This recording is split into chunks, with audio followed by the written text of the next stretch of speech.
Robili ste to prvýkrát? Prvýkrát s mašínou z Lipan pri Sabinové.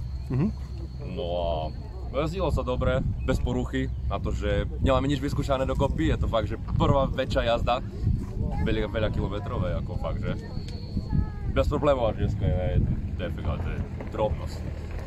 Čo hovoríte na tráť, ktorá tu bola dnes urobená pre divákov?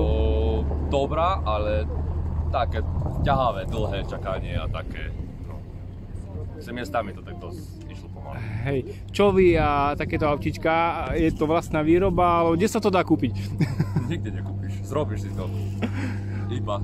A čo to obsahuje, ako to vlastne funguje? Tá, motor je OM 648 Mercedes, no BMW prevodovka, 6-stupňový manuál, no a rozvodovka je V3S, že by sedeli prevody.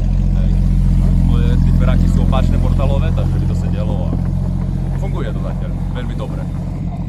Našli ste jeho hranice? Ešte neboli vyskúšané tie hranice. Trochu tie žiadne pedloky, že sa pretačajú, ale detail. Vieme, čo máme opraviť a to opraviť. Hej. Podľa čoho ste ladili akože veci? Spomínali ste, že je to vlastná výroba, ručné zváranie, motor Mercedes. No bol predtým prvý projekt a toto bol druhý, ten som predal a zrobil nový od znova, že som vedel čo. Bol zámer čo. A tu sú vychytané tie chyby a ukázalo sa to, že funguje to, jak to funguje. I zavesenie, i kolesa, i tie bedloky tu napríklad to je extrémne zrobiť. To je vymysel tiež. Hej. Dobre, prídete aj na budúci rok do Tisovca? Vidíme. Keď nás pozvú. OK, dobre, veľa dobrých kilometrov.